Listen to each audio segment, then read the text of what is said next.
doing the hearing. And sabi dito, ang na-mention nyo in passing kanina, how do you feel, yung tatay ninyo ilang years wala sa Pilipinas before na exile, how does it feel to be a daughter, eldest child of a family, na the father wants to come back to the Philippines? Do you see your father's situation in the situation of Duterte now? Yes, hindi ko naman ginawa para sa endorsement. Hindi naman ako nag-hearing dahil sa endorsement. Nag-hearing ako kasi nagulanta tayong lahat. At hindi ko matanggap ang nangyari sa kapwa Pilipino na pinalay at tinala sa ibang bansa. Yun lang naman ang dahilan ko. Kung nag-endorse, iba naman usapan nyo. Nagpasalamat si VP Sara at syempre nagpapasalamat rin ako sa kanya. Hindi ko naman ginawa to para sa endorsement. Pero ang akin talaga para ipagtanggol ang ating mga korte, ang ating mga husgado, ipagtanggol ang ating kalayaan at soberanya, at para malaman ng tao kung ano ba talaga ang nangyari Marso 11, 2025.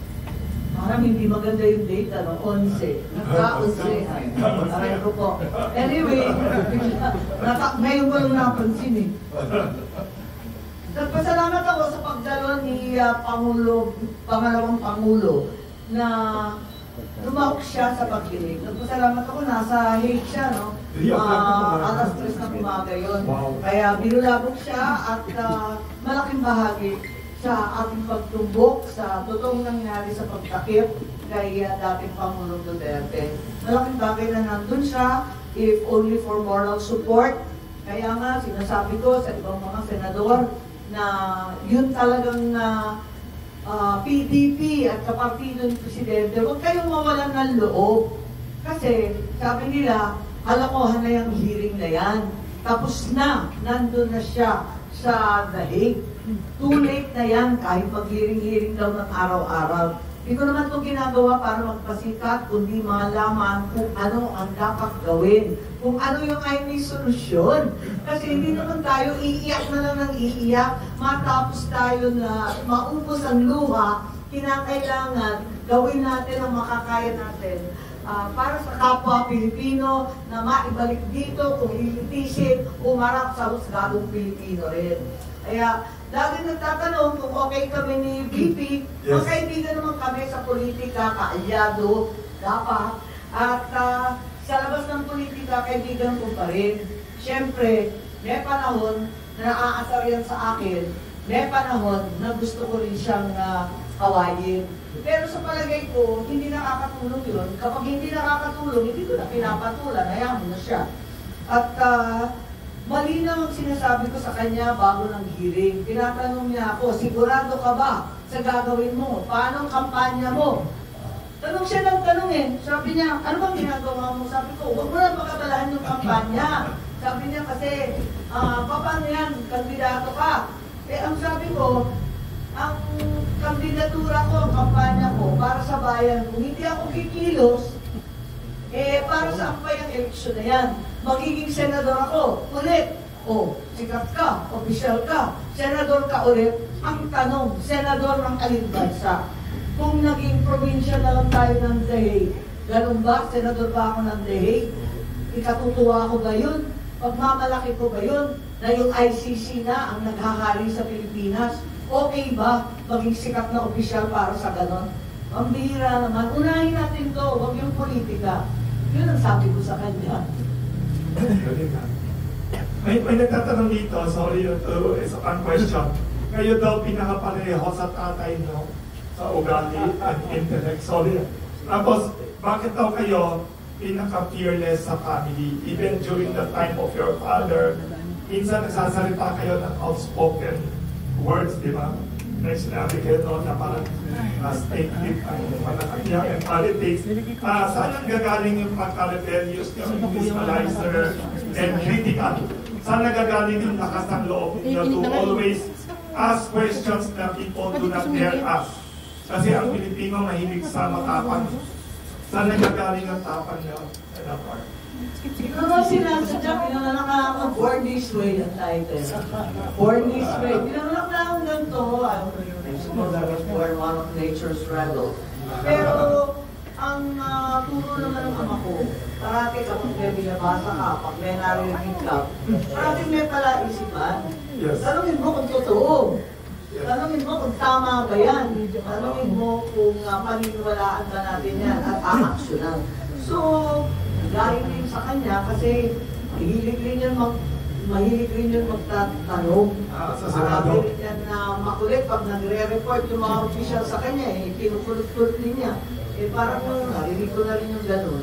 Nasanay na rin ako. So, palagay ko, kapag walang debate, kapag walang tunay na argumento, wala tayong mahihingat na nakatotohanan. Hindi natin makakahanap yung best solution, yung best choice. If we don't go through all the arguments, all the debates, it's not necessarily always discord or disagreement. It also is very much getting to the very best solution for all of us. Thank you. Nung bata ko, ayoko niyan eh. Yung nung nagpa-file ako, ayoko. Sige, compromise bill. Parang natalo ka, aatras ka. Pero I realize na yung compromise discussion and any resulting middle ground can probably be the best because it takes into consideration all sectors, all issues, and all the different concerns. So, minsan, mas maganda. Tumanda na rin ako.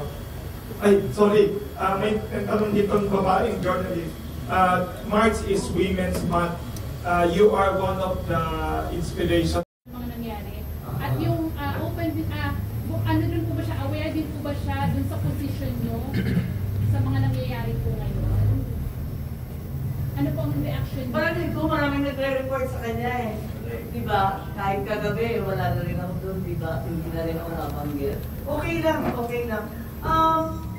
Ano nga yung isang tanong? Kung nag-usap na sa kanya. Alam mo, totoo, hindi na kami nag-uusap eh. Nakikita ko lang sa public places kung saan maraming tao at nakakabilis lang. So, hindi na kami nakakapag-usap. Pero... Texting. Wala kayo pa. Hindi ako sila, hindi ako kumawak ng mic. Ang tawag dito, hanapin ko ba yun? Ang tawag dito, yung sa... Kung nag-usap na daw kayo or may plano. Ang hirap na talaga ako eh, magkatapos ng sino ba ito? Kaya naman ang isa to. Hindi. Matagal na to, actually, talagang nahihirapan na ako talaga dahil hindi ako masyadong maintindihan pa ako sabihin eh. Matagal na siya, nung bago pa siya umupo, medyo nagkakaroon na ng tension dahil feeling ko hinaharap ako, maraming sinasabi, gano'n. At matagal na rin kami hindi nag-uusap. At nung pinipilit ko, nakailang beses kami na nakipag-usap, parang wala naman nangyayari. Kaya nasipilitan ako, unang-una kung maalala namin yung People's Initiative. Inis na inis ako dun eh, pati yung Maharlika Fund. Yung Maharlika Fund, hindi ako pumoto, aminin ko na, makikita naman sa record. Natatakot ako dun eh. Sabi ko, mamaya, malusta yung pera ng Pilipino, wala na nga makain eh. Ang haba-haba na nga ng sagot ko tungkol sa pagkain kasi hindi natin matod-tod yan. Unang-una yun. Baka tapos nagkaroon pa tayo ng problema sa RCEP. Yun na naman, pagkain na naman yun. Masyadong dikit sa nasabi ko kayo, hindi pwede i-compromise. Anyway, tuloy-tuloy na siya hanggang umabot sa last year. Yun, malala na yun. Kasi inaaway na yung Senado at yung sinuhula ng mga peking signature para ng saligang batas, kung maalala ninyo yung PI. Na sa pangalan pa lang, masisinta ka na. Abay, nag-hearing ako. Sa kasamang palad, naglanding sa committee ko yun eh. Kasi People's Initiative, ako rin yung chairman nun, pagkarai-rai kong committee, kung bakit naman ako na naman doon. So last year, ayun, tutulog din ako doon. Sa awan ng Diyos, natigil naman. Tapos, ayan, lumabas na yung issue ng budget. napilitan ako tumalo tungkol sa budget ng 2025 na hanggang ngayon, hindi ko pa rin ubus maisip ko paano ilulusta yung pera samantalang ang dami natin kailangan sa agrikultura, ang dami natin kailangan sa pagbabaha, ang dami natin kailangan sa kalusugan. Tapos, eto na siguro yung huli, hindi ko na talaga na, ay hindi, may impeachment pa pala. Yes. Yun, may impeachment pa pala. Na sabi ko, lalabanan ko yan. Tapos sinabi sa akin, ay, huwag kang maingay dyan kasi tatayo kayong mga judges dyan. Tapos, eto na nga, itong pagkuha kay Presidente Duterte at lilipat sa ibang bansa kung saan pinulong. Ayun, hindi ko na matiis, tinitiis ka ng mahaba, nagsasalita talaga ako.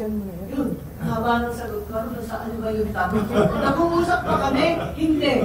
Ang totoo, hindi. Nahihirapan ako makipag-usap at nung ilang okasyon noon, nakaraang taon na nag-uusap kami, parang nahaharap naman din ako eh. Kaya napipilitan ako magsalita sa publiko, baka sakali, mabigyan ng pansin, mabuti naman yung PI na hinto at hindi naman binalasubas at ginulo yung ating saligang batas. Yung impeachment, natuloy pa rin. Sayang, yung budget, hindi rin nahapon. Ito, ibang usapan na to eh. Soberanya at kalayaan na to eh. Kaya, kailangan tumayo na. Pero Senator, may mga komento po ba siya? Tinatawagan niya po ba kayo pareho para mamagitan? Natural naman sa nanay. Oo. So ano po pinapayo niya sa inyo? Siyempre, na mag-usap at gano'n, magkaisa. Wala ba siyang balak na ipatawag kayo pareho para at least maayos po? Kasi parang yung iba kasi, kumbaga they're adding ng gas sa issue sa inyo, lalong lumalala, nagiging issue na nga. Sagot dyan naman, tanong. Wala bang ano? Ay, natin ko parati naman pinatayuan kami lahat.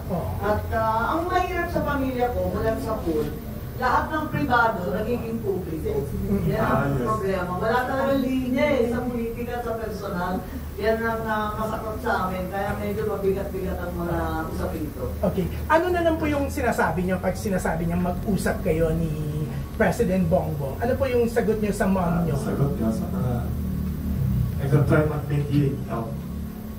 Okay naman. Parati ko naman sinasabi sa kanya na wala namang masama doon, wala namang mahirap sa pag-uusap. Ang problema lang, talagang iba-iba yung informasyon na dumarating sa kalasya. Yeah.